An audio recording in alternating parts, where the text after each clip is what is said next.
Hello and welcome back to the blog. This is part 4 of my series on Christian community. What is it and how do you experience it? In part 1, I went over the foundation of Jesus Christ, the person of Jesus Christ. So you have to start there for anything Christ-like or Christian. Part 2, I went over who you gather to have Christian community. To experience Christian community, they have to be real people who are Christ-like. They have to be real disciples of Jesus Christ. Just read those words in red when Jesus talks about what it means to be a disciple. Those are the kind of people I'm talking about. Part 3, it has to be one local body that people are committed to. There has to be one local church in order for you to really have what the Bible talks about as Christian community and unity and all these kind of things. There has to be one local body of people that you are committed to.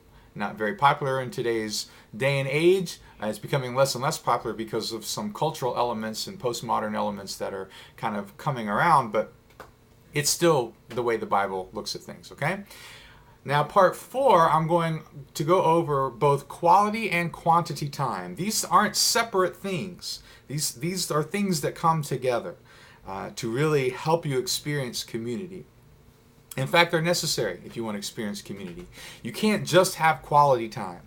All right? Quality time has come to mean in our American culture, and this is very prevalent in the modern American church, it's very common, that we get together and it's just a short amount of time, and you don't have to commit to very much time. It's a short amount of time, but it's really impactful when you're there, and you have to keep your sermons to 20, 30 minutes, and you got to keep your worship to this thing, and keep your prayers short, and it's just like everything's just compact and jam-packed into this certain amount of time.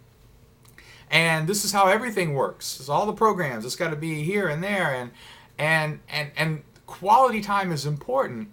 But quality time is no substitute for quantity of time. Jesus spent a lot of actual time with his disciples. Was it also quality time? Of course. He used every opportunity to teach.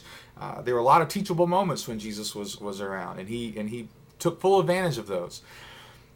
And when Paul would go to plant churches, he talked about how he shared his life with them. He didn't just go and preach and didn't have just events.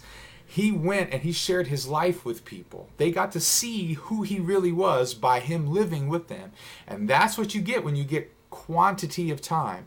Anybody can act a certain way for an hour a week or two.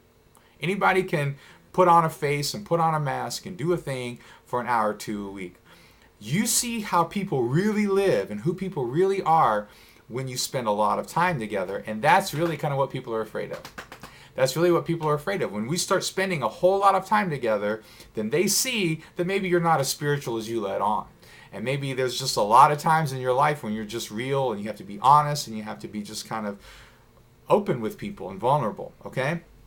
But if you really want to get in community with people, common unity with people, you have to get there.